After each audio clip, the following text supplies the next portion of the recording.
Maddie and Steve, they set the stage. From classic bouts to the modern age. Every slam, every story, every legacy comes alive with wrestling pedigree.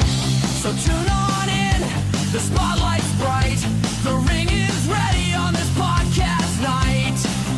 It's wrestling pedigree.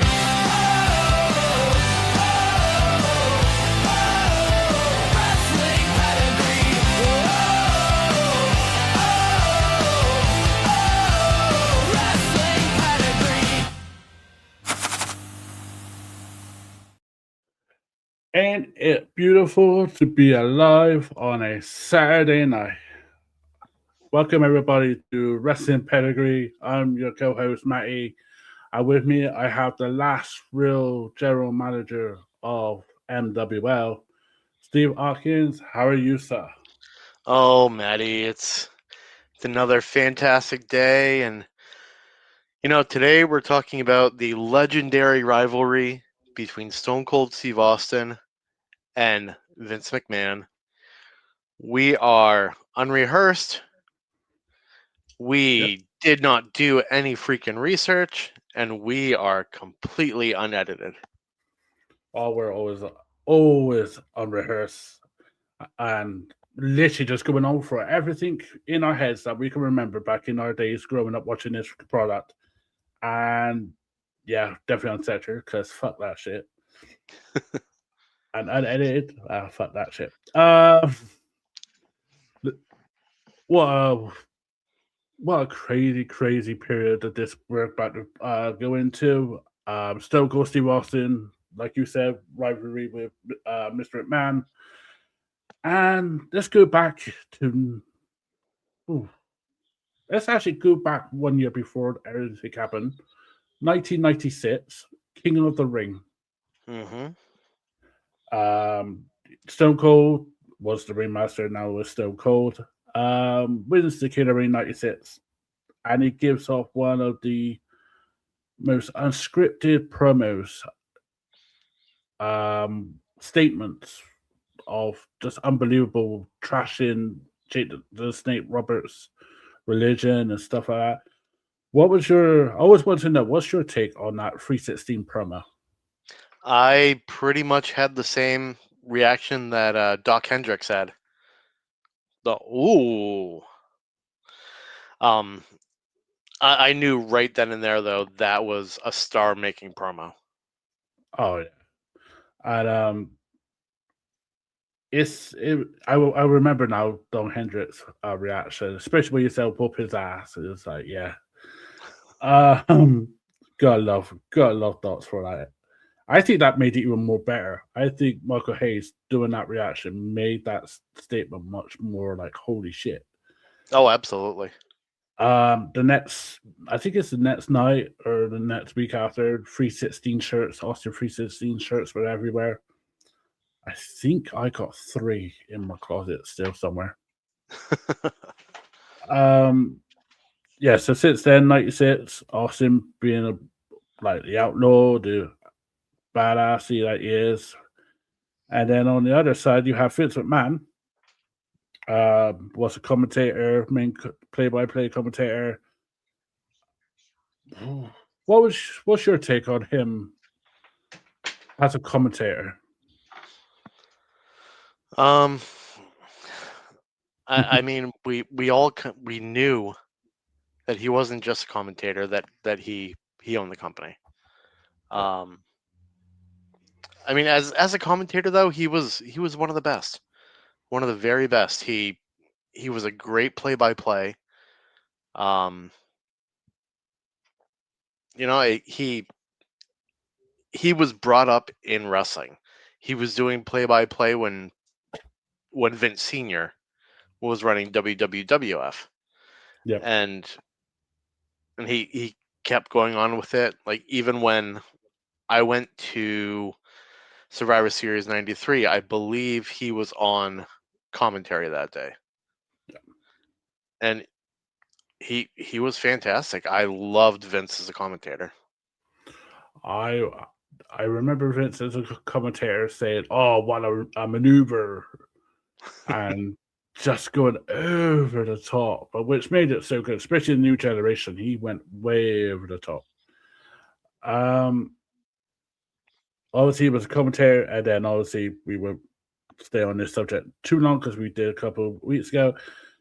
The Vince McMahon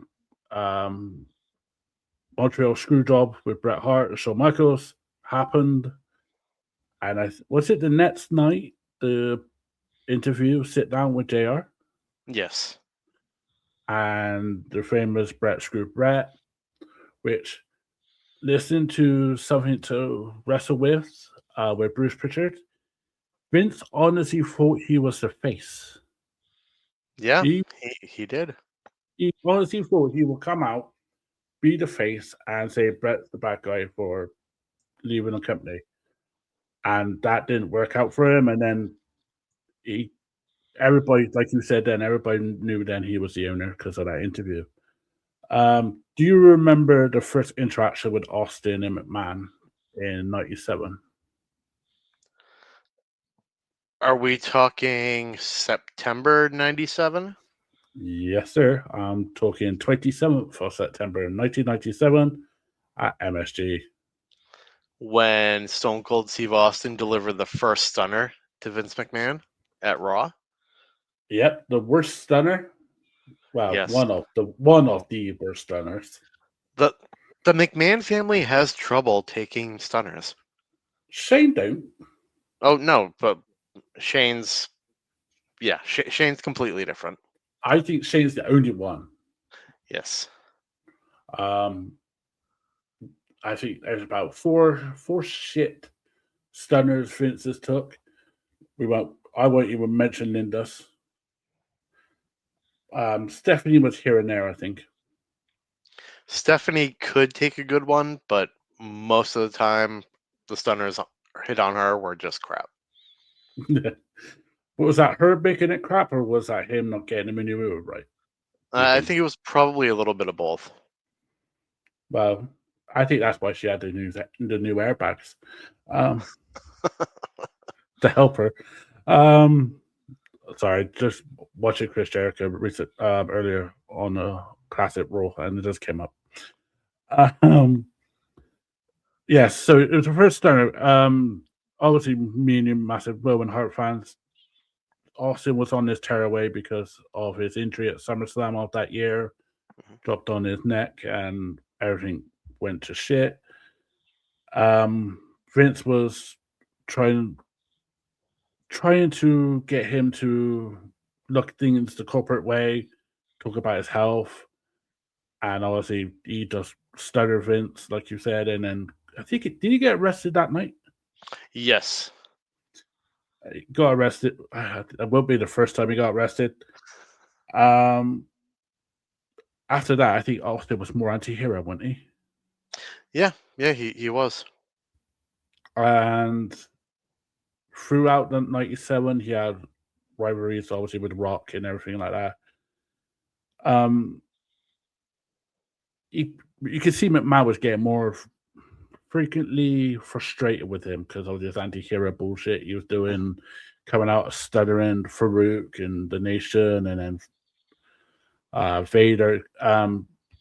One of my favorite Royal Rumbles is '98, and he was a big target on it when Austin. He had a massive target.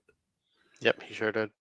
What was your? I know we're past the Royal Rumble mouth, but what was your take on the 1998 Royal Rumble? I mean, I thought it was good.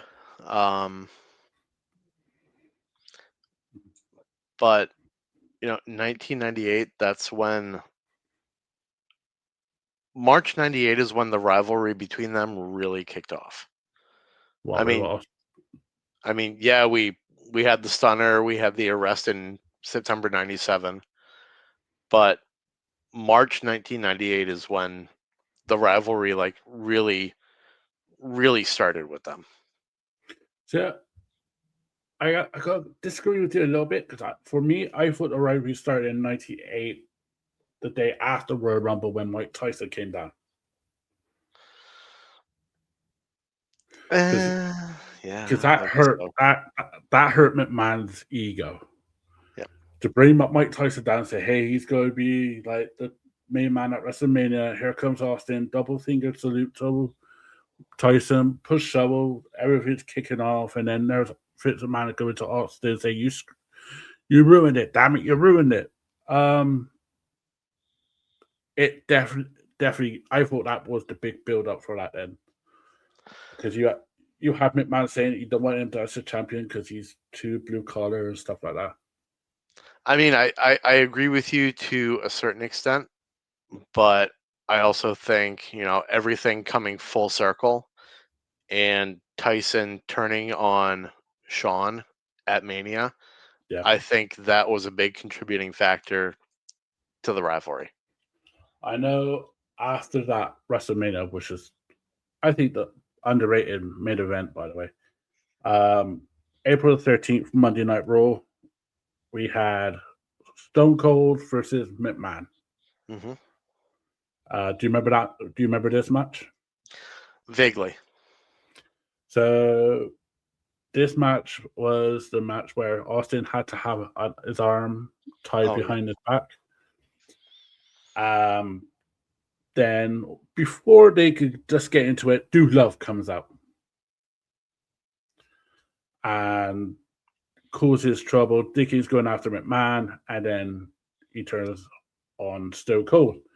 Do you know this Monday Night Raw was the first Raw in 84 weeks to beat Nitro? Yes, I do remember that.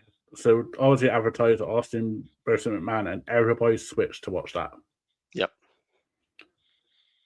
Imagine they do that. Imagine we could have obviously can't have it now, but Triple H versus Roman or Triple H versus LA Knight. Yeah. That'll get some ratings. After then obviously Austin, McMahon, and Do Love had this rivalry for a month or so, and then it all ended on Over the Edge, May the 31st, against Do Love. McMahon has a referee. Do you remember this? Yes. Pat Patterson, announcer, which I find it funny they put the French Canadian in the fucking announcer. Hey, there's nothing wrong with French Canadians announcing. There ain't, but your accent is better than his. Yeah, that's true. And I say that, but then the next person I'm going to mention has got a more stronger fucking accent. Gerald Briscoe, as a timekeeper. I mean, like Mr. McMahon. I mean, just complete the studios there, and then obviously Taker was in Austin's corner. I love this match. I think this is underrated, don't you think? Absolutely. Do you remember the finish? Yes. I thought, no way they could count that. As a kid, I was thinking, no way they could count it, and it actually did. Yeah. To get him off, I think he got still chaired in the head by Do Love McMahon. Yep. And then the stunner on Do Love, and Stone Cold grabbed McMahon's arm for the 1, 2, 3, and there's no bell ring because before that spot, Undertaker trips an both Pat and Jeff through the announcer's table. Already in my picture in my head is so fucking awesome.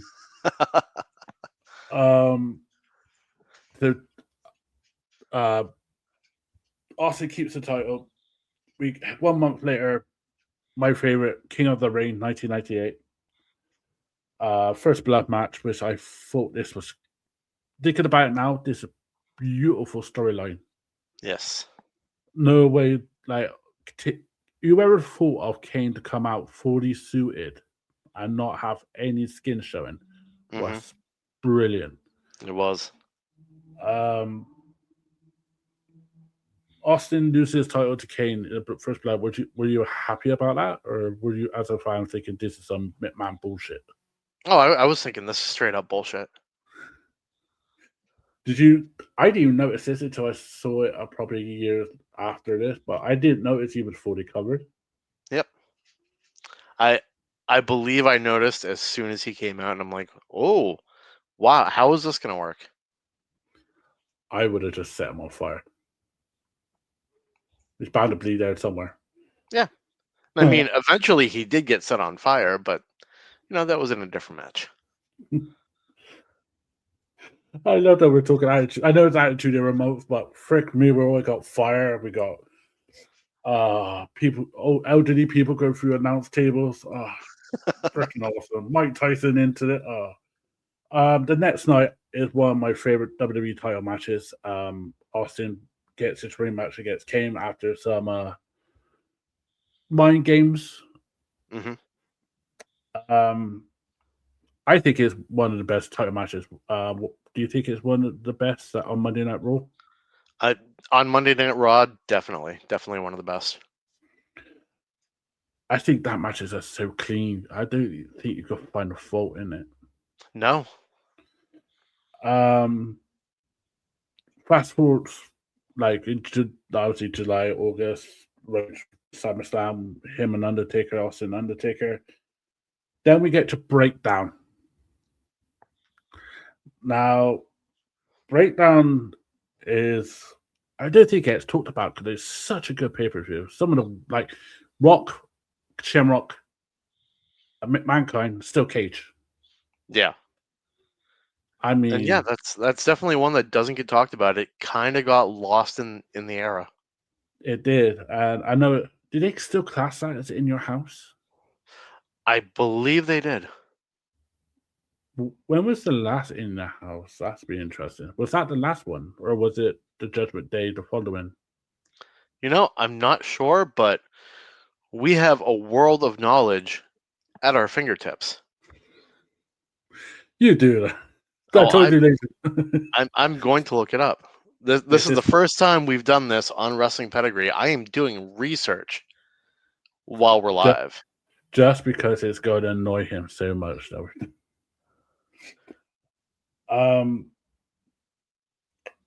While you're doing that, I'll explain Breakdown's main event. Kane and Undertaker versus Stone Cold for the title. Kane and Undertaker can only win the championship by pinning Austin. Austin obviously has to pin Taker and Kane. However, Taker and Kane both pin Austin. McMahon comes out and gets the title belt and runs away with gives Austin the bird and makes the title vacant. All right, Maddie, I have our answer. The last original WWF branded In Your House was St. Valentine's Day Massacre. Oh, we're almost close to that now. So that was 27 years ago today. Wow, ain't we good to do a show like that? So we are really good as shit. We are. Jesus. The ending of the Breakdown, I found out so. Obviously, has kayfabe at the time. I was like, what the fuck's going on? But thinking about it now, has doing like the GMOs and the prediction GM like I used to do and what you phenomenally brilliantly do. Do you think this was a smart finish?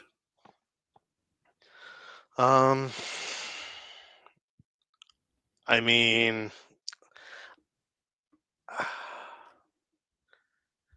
yeah, I think it was a smart finish because with Kane and Taker winning, like Austin loses, period. Austin's the only loser. And Kane and Taker. But it doesn't make Austin look bad, though. That's what's crazy about it. No, because he was going against fucking Kane and The Undertaker. I know. And this is the same Kane and Undertaker the next night broke McMahon's ankle because he flipped them off. Yep. Talking about that, the reason why that happened is 30 minutes before that, Stone Cold, I think this is the first time it comes out in a vehicle. I could be wrong. Could be wrong. No, all right.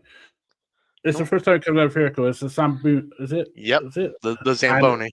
Zamboni comes out and runs over studio lights. The police are chasing him. And Austin McMahon goes on the mic, says, "Don't let him in here." And my God, he's going through the curtain and he's smashing up the place. And he hits the ring. I think Yes. I was like, holy crap, he hit the ring, and you can see people wobbling. And he flips off all the Stooges and Kane Undertaker and then hits McMahon. And do you remember what JR says? No, I don't. Oh, he goes, "Down goes McMahon, down goes McMahon." You know what's so funny? I want to know whoever threw that inflatable Stone Cold Steve Austin beach ball or whatever it was, inflatable doll into the ring. Do you remember that? I do remember that. That was fantastic. I think whoever did that, I wish they named themselves because that was freaking awesome. It was brilliant. It was amazing seeing that. Which I think is one of the most replayed segments. Like just Yeah. that spot. It's like whenever people mention Austin, it comes up there.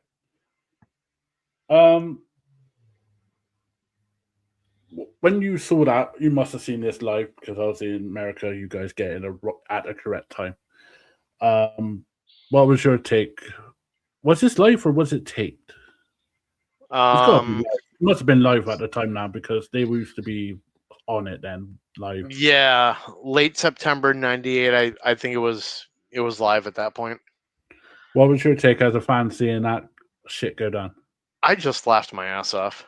Like, it's a fucking Zamboni. I forgot where they were.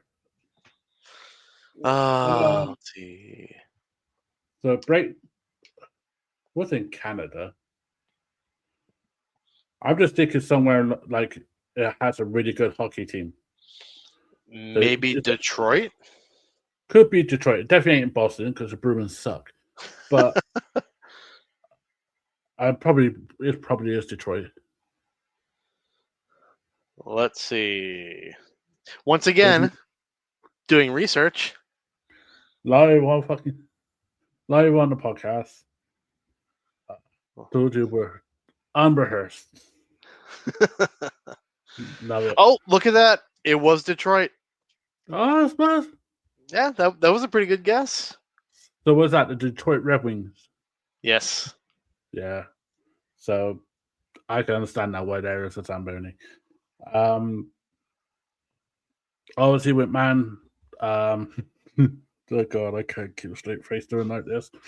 So McMahon breaks his ankle. He's in the hospital. And I'm going to let you do it because I love it how you explain things, Steve. Please explain bedpan McMahon.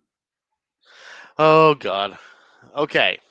Well, first, let's go a little bit earlier during that night where we get the first introduction to Mr. Sacco. The debut. Yes, the debut of Mr. Sacco when Mankind decides that he wants to visit Stone Cold in the hospital. We also get our introduction to Yertle the Clown. Oh, bless her. But then a little bit later, the nurse comes to check in on McMahon. And she turns around and says, "Doctor, what do you think?" And he goes, "Oh, I'll take it from here, nurse." Turns around, takes his surgical mask down. It's Stone Cold Steve Austin. Starts beating him with a bedpan. The sick clang of that bedpan on McMahon's head still makes me laugh every fucking time I watch it. That's why for me I cannot explain it because I just think of that dunk like noise and then thinking of the clear and literally just shocking him. Yep. It's so freaking amazing. I think when they did the, I don't know if you had it, the DVD of 100 moments of Raw. Yep. That's in the top 5. Yep. And I was like, oh man, that's so freaking amazing. And after that, 2 weeks after that, he gets a cement truck, and I like my cars. I love, like, in the UK we don't get much here with Mustangs, but I'm a big Mustang guy, and I like my power cars like Corvettes and stuff. But Austin doing that to a Corvette, I wish it was actually McMahon's Corvette. Yeah. I just Kind of made you cringe a little bit, didn't it? It did, but then I started laughing when I saw the window break. I just thought it was freaking awesome. Oh, but that was like 3, like we just talked about there, 3 crazy segments where it just made Attitude Era so fucking awesome. Yep. We're about to get into something really, really fucking awesome. October 18th, Judgment Day. Austin's made to be the special ref. He has to count a winner between Taker and Kane. Austin, being Austin, says, fuck you, I'm not doing that. And because of that, he gets fired. Oh, this bit makes funny. So the next night, Austin kidnaps McMahon. Yeah. Tortures him a little bit in his office. Bossman's gone to look after McMahon's family. The fucking Stooges are nowhere to be seen. Slaughter is nowhere to be seen. And Austin wheels McMahon to the ring and gets him on his knees. And we see a gun. Now, me being a young kid at the time watching this, I thought, fuck, he's going to blow us out, bring us out. What was your take on this segment before the before the conclusion? I was like, well, this is fucking good TV. Like I was on the edge of my seat, like, what the hell is going to happen next? See, in my head, I was kind of a bit worried because I remember the Brian Pillman. Yep. So yeah, I remember the Brian Pillman thing. So in my head, I'm thinking, all right, so instead of being in Pillman's house, they're doing it in the fucking ring. Yep. But yeah, it's literally just crazy because he gets him on on his knees. He presses a gun. It's a toy gun. Says bang 316. And by God, the elderly gentleman pissed his pants. Oh man, that's such a great segment again, wasn't it? It's one that I could watch over and over again. You will watch an elderly man piss himself with a Yes. We're probably going to talk about this a little in full history, probably in November when we do the cover of the Survivor Series. But Deadly Games. Yes. I liked the Deadly Games. What did you think of the Deadly Games in '98? I thought it was a brilliant concept.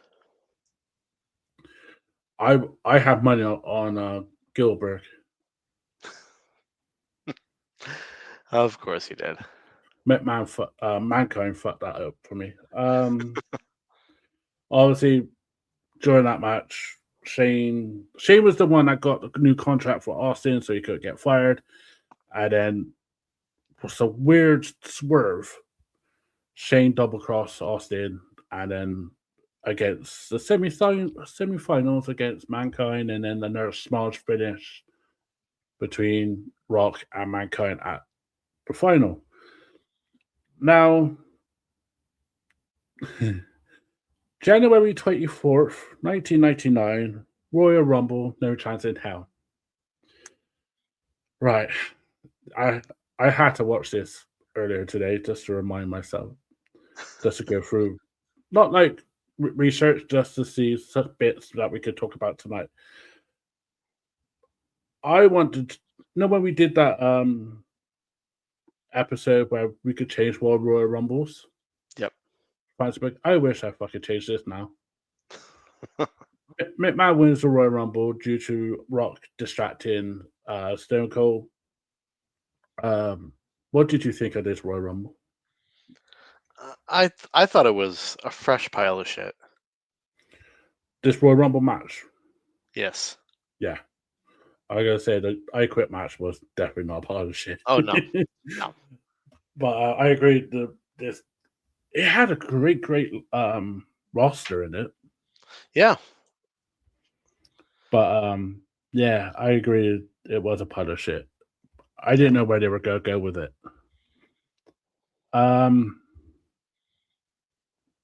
'Like you said, 27, is it? 27 years ago today? Yep. The last In Your House, Valentine's Day Massacre, Austin versus McMahon is still cage. Yep. I love this match. I love the fall that McMahon took outside the cage. I love the mind games Austin did. I love the blood. I even love the debut coming out of the freaking ring with Big Show, Paul White. Yep. What was your take on this match? I thought it was a really good match. Like you said, I absolutely loved the debut. I loved the match. I loved all the bumps. I loved Paul White throwing Stone Cold through the cage. I thought Yeah. it was brilliant. Right, I listened to Pritchard's Valentine's Day episode. Do you honestly believe that Cage was meant to do that? Yes. See, in my head, I'm got like a little bit of kayfabe, like kayfabe still real here, and I'm thinking, nah, that he wasn't meant to do that. I'm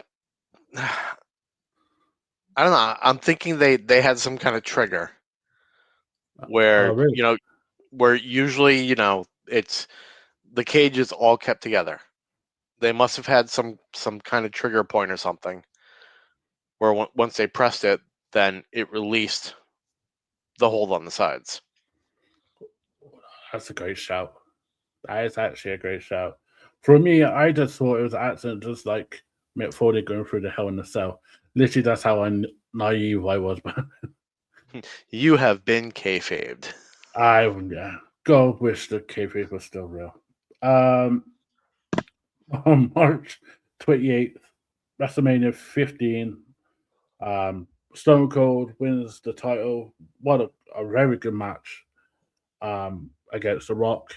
McMahon tried to screw into it, try to get the special ref, but every plan he did that day backfired. And you said this is when the real rivalry started, real kicked off, went full gear. What made you think this went full gear after this then? I just feel like that's when it really became an official rivalry and not just one guy pissing off another guy. Yeah, I agree. And McMahon turned a little bit babyface during this bit. I think he tried. Because he had trouble with the ministry. Mm-hmm. Stephanie got adopted, almost married, Yeah. and then McMahon asked Austin to help. I like that segment. I think that's a really good segment. The Austin breaking the wedding. Yeah. The chair shot that he gave Midian is one of the sickest fucking chair shots. Oh my god. After that is Vince, Rock, and Austin against Triple H, Taker, and Shane. That was a great 6-man tag. Mm-hmm. And then we get to King of the Ring before we get to King of the Ring, there was a Higher Power segment. Yep. September 28th. Oh no, I lied. June 7th, 1999. June 7th. And There were rumors that a higher power was Christopher Daniels, Yes. which should have been. Although Christopher Daniels has gone on record saying, "I didn't know anything about this. Nobody came to me about it." So it's basically an urban legend, like the many wrestling urban legends. I think maybe it might have been talked about backstage, but the idea was never brought up to him. Yeah, because he was doing metal, I think, and stuff like that. Yep. Like WF metal. I remember Jack Metal or something. It was something that they were doing, like Sunday Night Heat. Vince revealed to be the higher power. We could see it was Vince anyway before he was the higher power because you could see the shadow of his face because he's got a massive nose. This developed to be one of the craziest segments ever. Austin's the CEO. Do you remember the skits and the segments of Austin being CEO at headquarters? I do. Do you remember the receptionist? Yeah. He's like, answer your phone. Who the fuck are you? We skipped over something very important though. Oh, what did I skip? March 22nd, 1999. My favorite beer. One of the very best segments ever. Stone Cold Steve Austin, right after WrestleMania 15, drives a before. Coors Light truck down and douses the corporation with beer. Yes. The Rock, Shane, and Vince are in the ring. Mhm. Was it Coors? I thought it was Miller. It was Coors Okay. Oh, because that's what Austin was drinking at that time. oh yes. Yeah, I remember that now. And it was crazy. He was on top of the beer truck, and he's saying if you're ready for WrestleMania 15, give me a hell yeah. And then he's going to burn the SmackDown hotel to the ground. It was such a good way to hype up. But that wasn't the last segment, wasn't it? I think it was like middle of the show. Yeah, It was crazy. I would have ended that. right. That would have made fans go home. I'd be like, hell yeah. Just throw beer at people. While you're talking about the beer truck, I know we're talking about Austin. The beer truck he did with Maria and Santino many years later. Do you remember that one? Yeah. I think a lot of people were happy that Maria got sprayed. Oh yeah. I But definitely was. Santino did the best Austin Stunner sell in a long time. Yeah, the salute. He just that was so brilliant. And he's told people that he did that just to pop the boys. Yeah. But if you do stuff like that, like Pat McAfee does it well now. Like when he got stoned, he's just dribbling the beer out of his mouth, and if you do, it's called selling. I think Yeah. it's a lost art now, but that's a good selling. We remember that now. That's how fans remember it. I think Dolph Ziggler took a stoner before, and he took it fucking awesome. Mm-hmm. King of the Ring, Austin versus McMahon's in a ladder match for CEO control. This match was a bit weird because we didn't know who was controlling the briefcase above the ring. Yeah. How did you find this match? I thought it was a bit. Yeah. I thought it was just meh.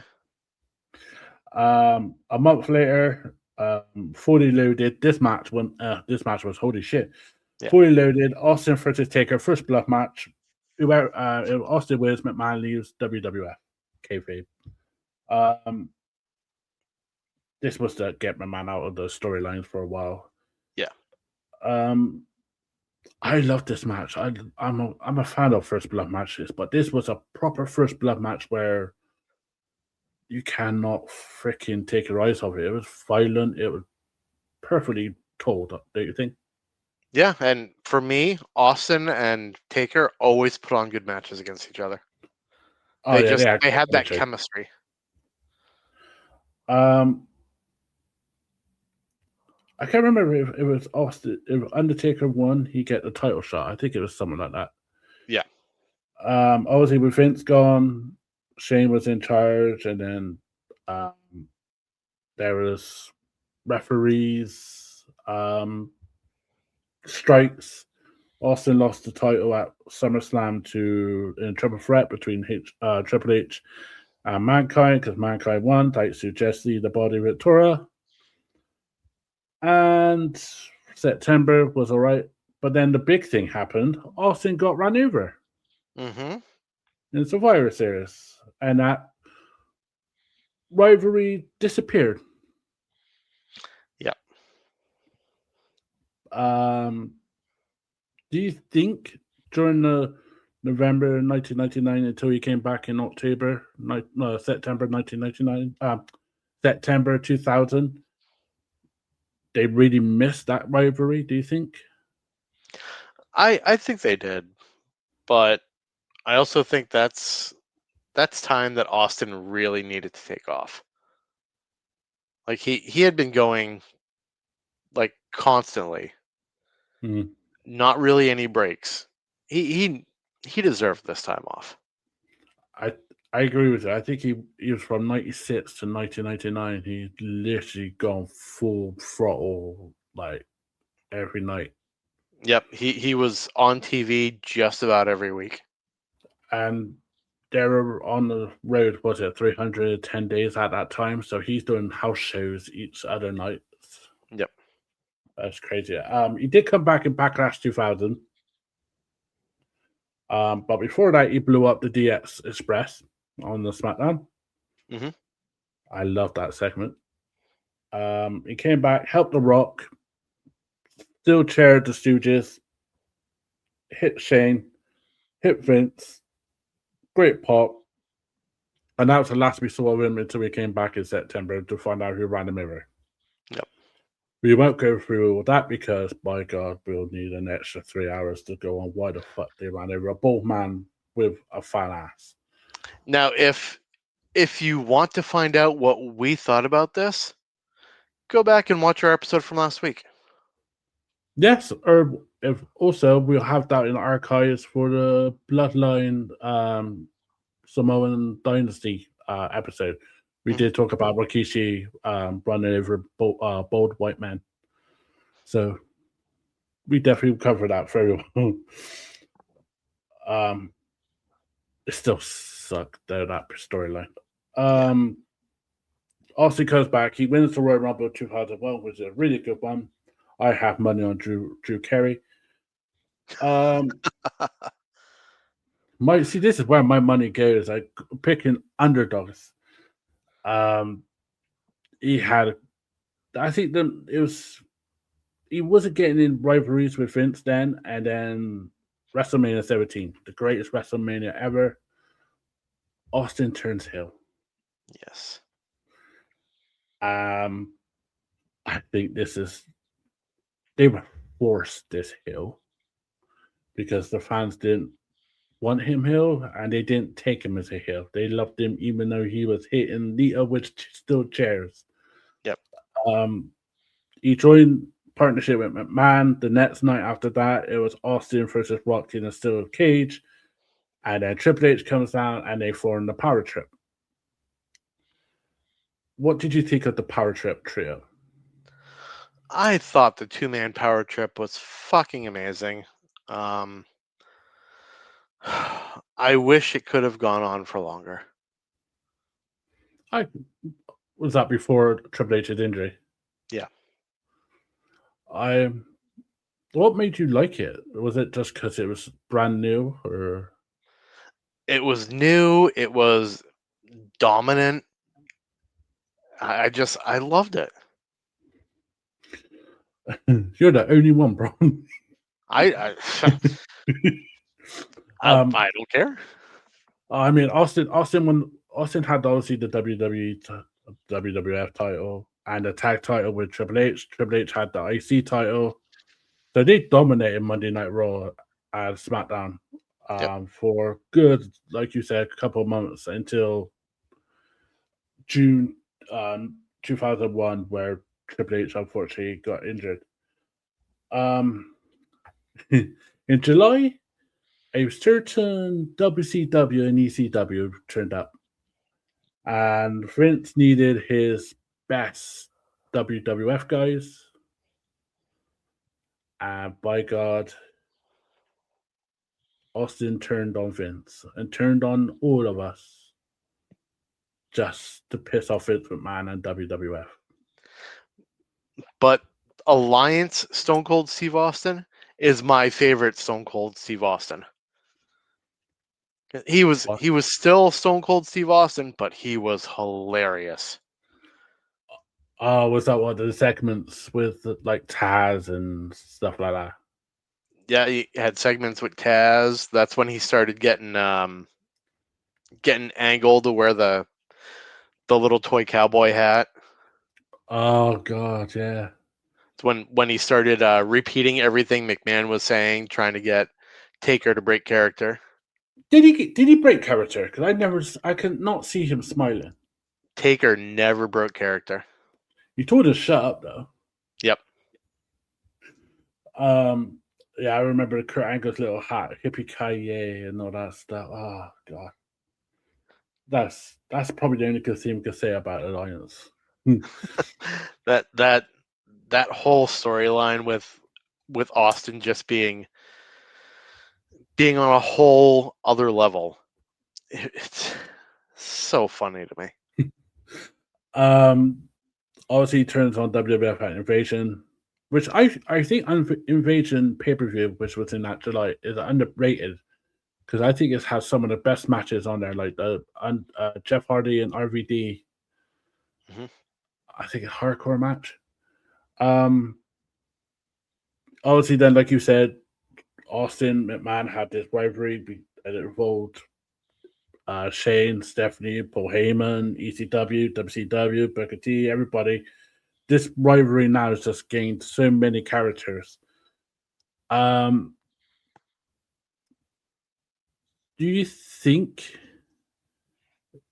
it was the best way to end it with the winner takes it all at Survivor Series?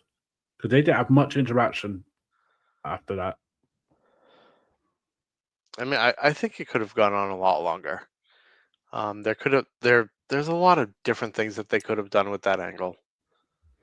Oh, we will be doing that next month for Invasion. Yes, we will. For WCW month, which is in March, and by God, we're going to praise it and think what the fuck they do with some of the shit they did. We're gonna praise WCW. We're gonna shit on WCW. We are going to do everything that wrestling fans clamor to do about WCW.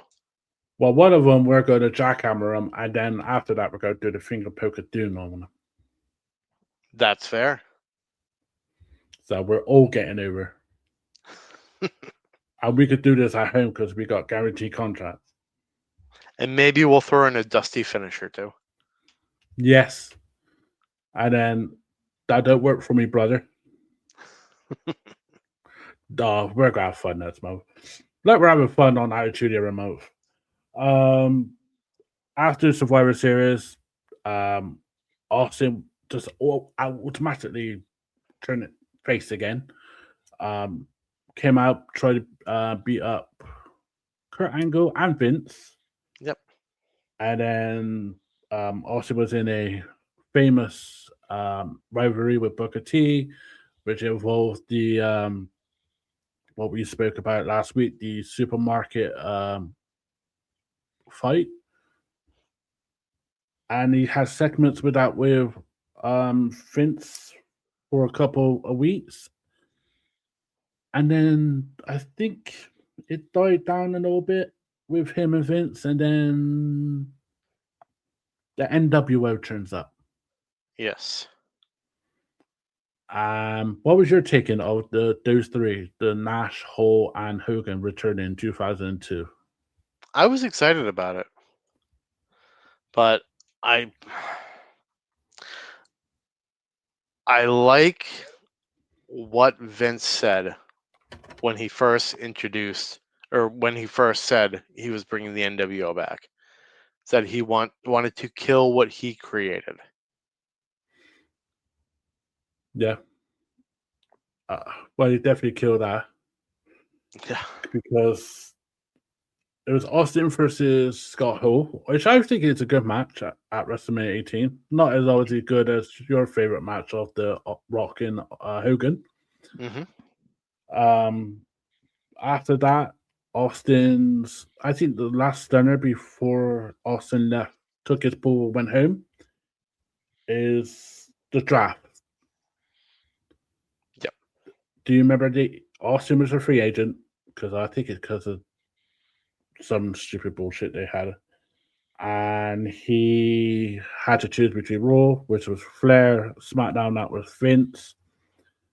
And I think it's April Fool's Day. He said he was going to go with Vince, and then he started Vince, and then went to Raw, and then started with Flair. After that, he had a bit okay booking, and then he did not like being booked to lose against Brock Lesnar. Yep. What was your take on him taking what a lot of people say, taking his ball and going home? I mean, at the time, I thought it was a bad business decision on both his part and WWF's part. But it all ended up working out in the end. You know, he got some time off. He came back. He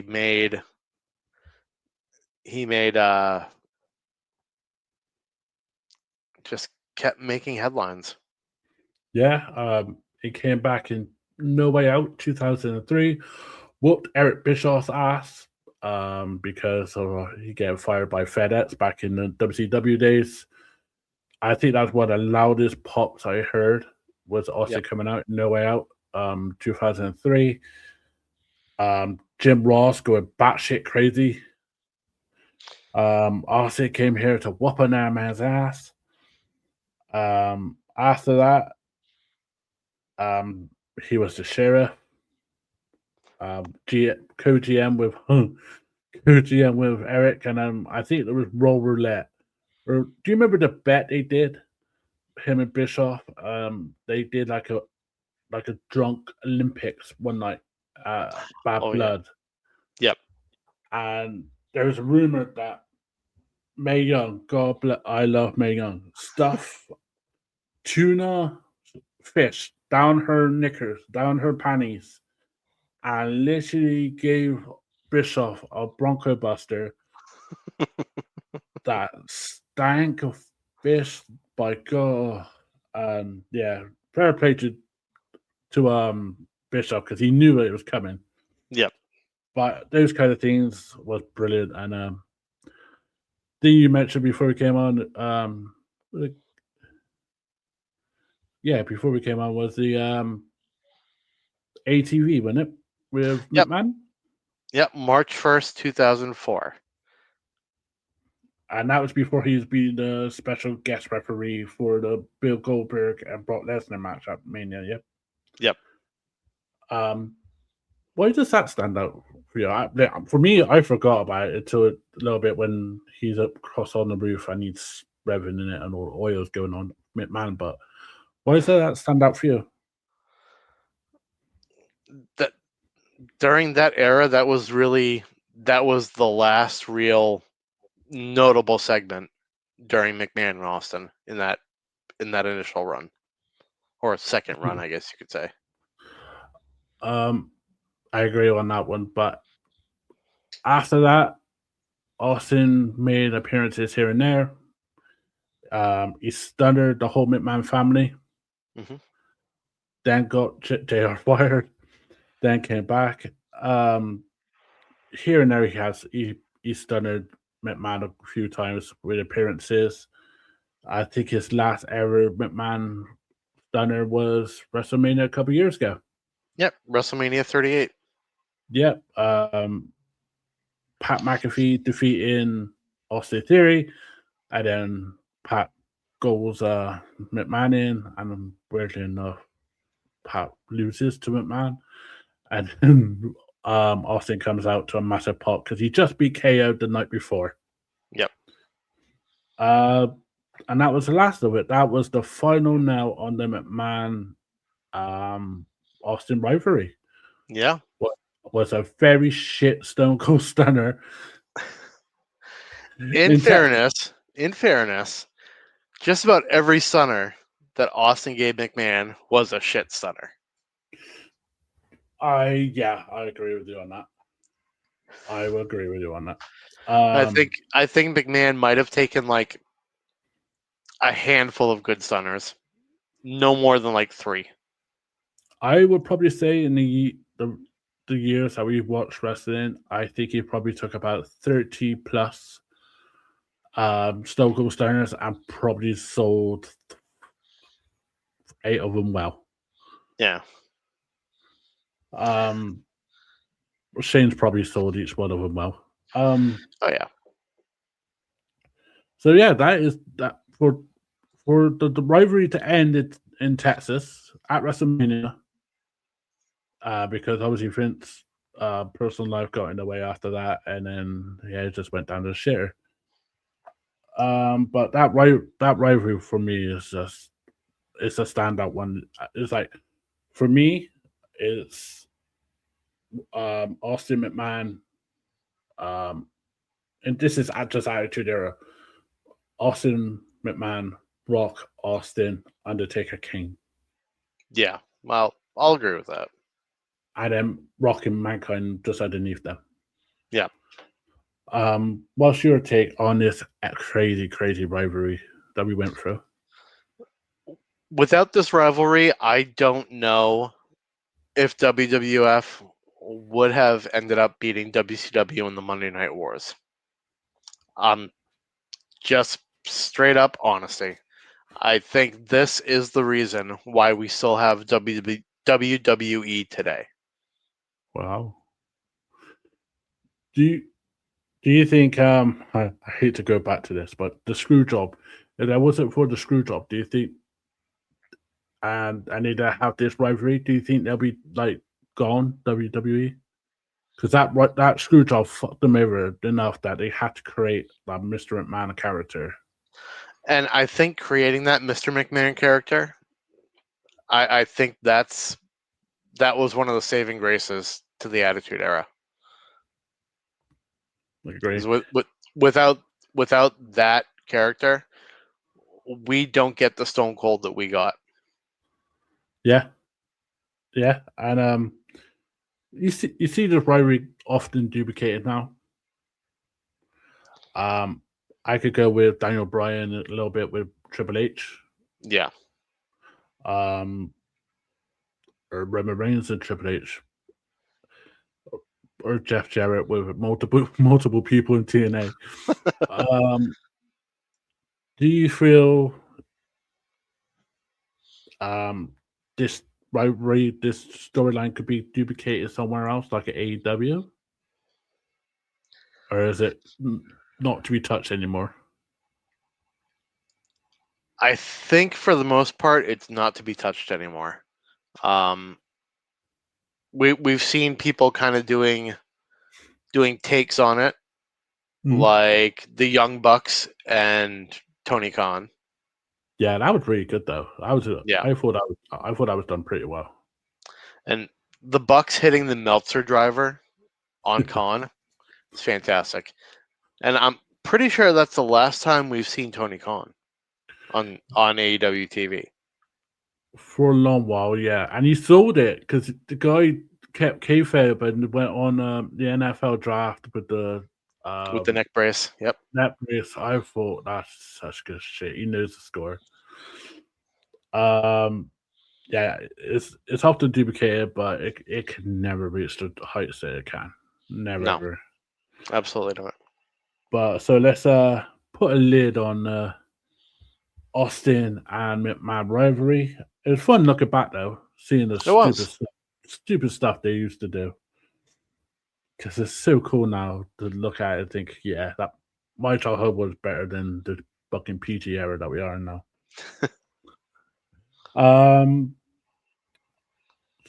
We have a special episode that will come out Monday.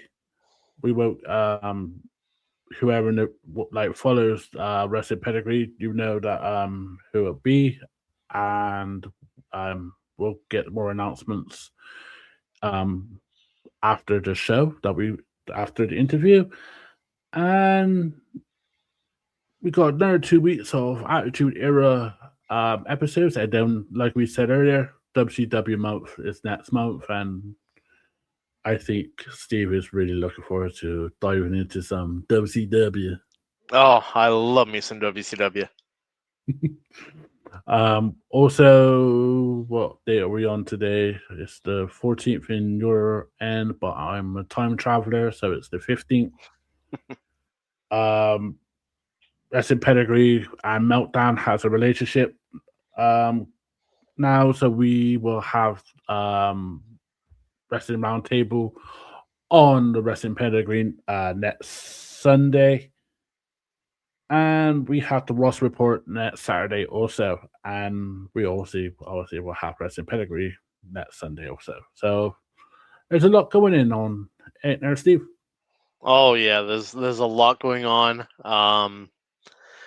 Got something I want to talk to you about once we get off air. No. I have an idea of something that I want to kind of do. Oh, okay. I'm always up for ideas. Yes. Apart from that, where can people find you, Steve? With that beautiful shirt that you got on. Yes. First off, this is the first official Wrestling Pedigree T-shirt. I own it, and nobody else can. Bastard. I created a brand and you bought a new shirt. Yeah, you created it, and I'm the one promoting it, Maddie. I know. And by God, if you're listening to this on a podcast and you ain't got the video, by God, Steve looks gorgeous in this bloody t-shirt. Oh, I look gorgeous anyways. What are you talking about? Oh, here we go. I'm a very pretty man. Well, I will say you probably got more chance than Dirty Dom. Yeah. Got better mustache and beard, that's for sure. At least my hair's better. Yeah. All we need now is a t-shirt saying "Hot Girls Love Steve," or one of your character names on GM. Yeah, we'll have to figure out which one. Everyone loves Casey James. Where can people find you, sir? Oh, you can find me on Facebook under my government name, Steve Akins. You can find me on Instagram under So Many Tragedies. Find me on X under Pedigree_Steve. Find me somewhere on TikTok. I don't know where. I'm barely ever on TikTok, so you can try to find me on there. But I probably won't respond. Just saying. You can find me repping Wrestling Pedigree wherever I go. Find me every week here on Wrestling Pedigree. Maybe a little bit more than every week. But that is to be decided. You can find me on occasion on the Wrestling Roundtable. And if you can't find me, then it wasn't meant to be. Exactly. It's always a pleasure to be working with you, Steve. Always a pleasure. I love doing this show. I do know it. It's one of my favorite things, and just like organizing it and promoting it and pissing people off online. I also obviously Wrestling Pedigree is available we're on YouTube and Instagram, Wrestling Pedigree 92. We are on obviously here, Facebook, as we're live tonight. As Wrestling Pedigree, we're Wrestling Pedigree TikTok. We're also, I started a thing saying, in the UK, we have a TV show called The Last Leg, where a couple of comedians talk about the past week, kind of like what Jimmy Fallon does, but without like a couple of celebrities, and then just talk shit about politics, and that's it. They have a segment saying, "Is it okay?" Like hashtag is it okay that like Trump did this or our politics did that. So I want to change it to hashtag is it all right for pro wrestling. So is it all right that MJF praise Becky Lynch? Yes, that kind of stuff. Absolutely. So I'm want to get that hashtag out on all our social medias just to ask questions, put out statements. So if you're a fan of this of Wrestling Pedigree or Pro Wrestling, just in our comments or any of our social medias, just put hashtag is it all right, and then ask a question like, is it all right that Dominic Mysterio is an asshole? Yes, it is. So stuff like that. We will obviously have the special episode tomorrow where I interview with Mosh. That'll be available on Monday. And we have 2 surprises for WCW month where we are just not going to mention it, and you'll just be surprised that you see it on Spotify or YouTube. One of them I am very nervous about because Steve knows who it might be, and Easter stuff. Yes. So with that, from Matty and Steve, enjoy professional wrestling. And don't be a dick.